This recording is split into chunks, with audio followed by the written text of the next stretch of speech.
Good afternoon. This is Bradford W. Tilden with crystalmusichealing.com, and today I want to actually share with you a little practical tip that I use to cleanse crystals. And I'm not talking about the energetic cleanse, I'm actually talking about the physical cleanse, because yes, sometimes crystals get dirty. So I have here a clear Lemurian. Actually, it's kind of got a hue of gold. I will hold that up there. And if you can see, the exterior is rather dusty.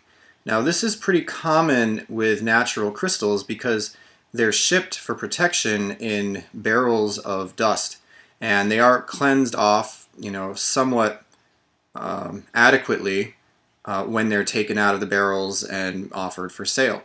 This particular Lemurian is actually going to be available for purchase at a healing expo that I am going to be at this weekend in Southington, Connecticut. And so I've been going through my inventory and just polishing off some of the crystals that look a little dingy, and so that they're more appealing for the consumer. Now, even though I'm talking about a physical cleansing of the crystal, there's some key things to keep in mind when you actually clean a crystal. I'll get to those in a second. So I have my little workshop here, and you need a couple things. And the first thing is a paper towel so that you don't get your work surface wet. The second thing is a small cup full of water and a toothbrush with soft bristles, preferably new. I received this at my last dental cleaning, as they always give the care package. So if you accumulate those toothbrushes and you don't know what to use them for, it's actually a perfect tool to gently clean a crystal, especially a cluster, because oftentimes clusters accumulate dust in the cracks, and using a soft bristle toothbrush will really do the job.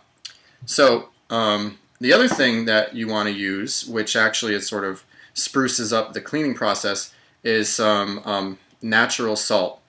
This is some Himalayan salt, and ideally I like to use Hawaiian sea salt or Celtic sea salt, but this will do the trick. So I just take a pinch and I put it in the cup, make sure my hand's clear, and then I'll take the toothbrush, mix it up, make sure it dissolves, and now I have some salt water. And if you've been following my videos and blogs, you know that salt water is a great thing to clean crystals in.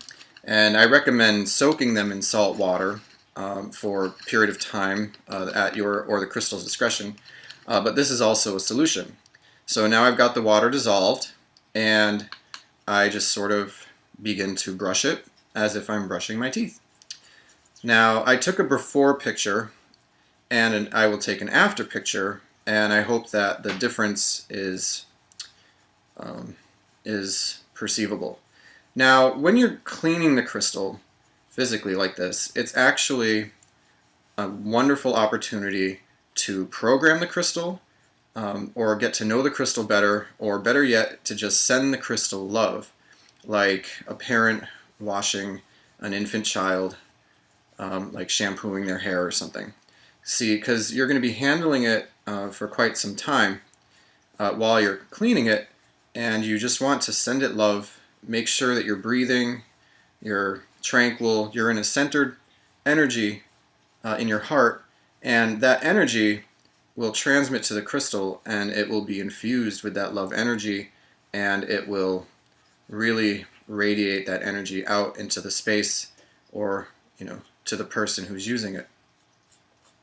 So this is going rather quickly and rather nice. See, I don't really use a lot of water on a point like this.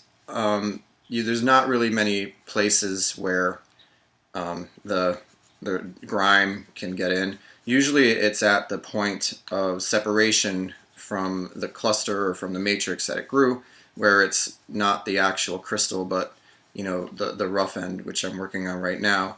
And there's just little crevices that have some, it looks like plaque. I'll use the pun.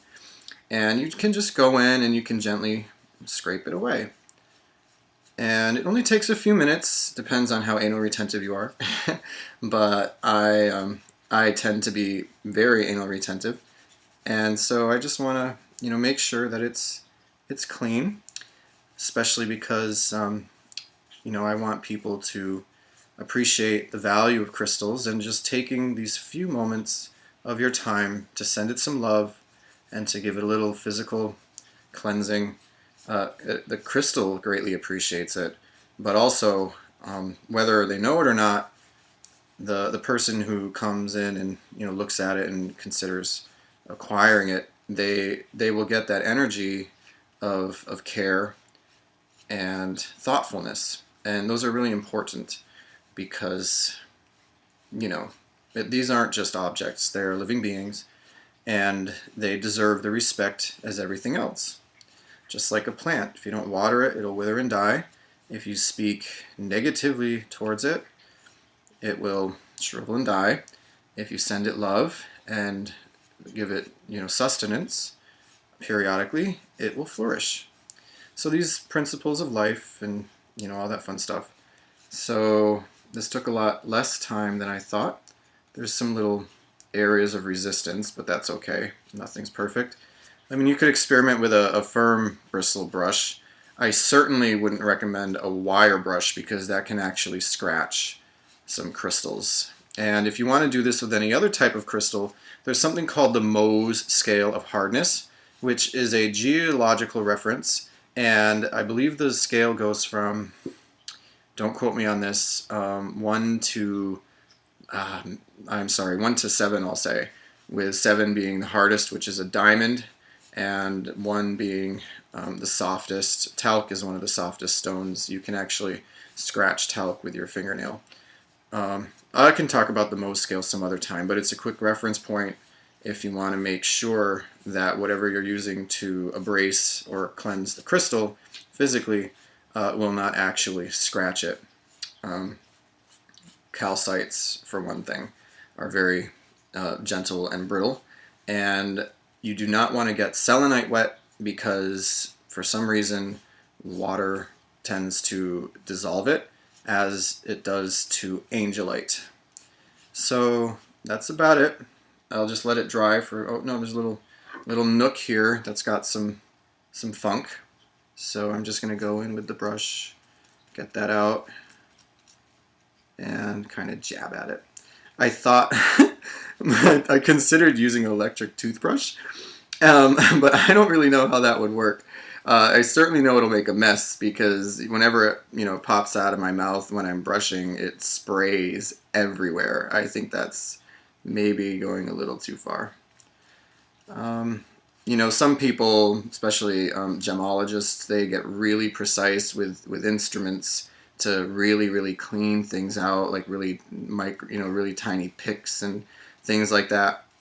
You can go there if you want. I just think a toothbrush is good enough. So here's the happy crystal that got to make a cameo on this video. It certainly looks more radiant than it did. Part of that is because it's slightly wet. And one thing to consider, if you use salt water, when it dries, the salt might leave a salty hue. So if you do choose to use salt water, which isn't necessary, but it adds more cleansing juice to the whole process, just rinse it off with cool running water after you finish and let it sit in the sun. And then you have a clean and happy, love-filled crystal. That's it for now. Thank you very much. Please check out the website, Facebook page, YouTube, all that fun stuff. And until next time, be well. Thanks.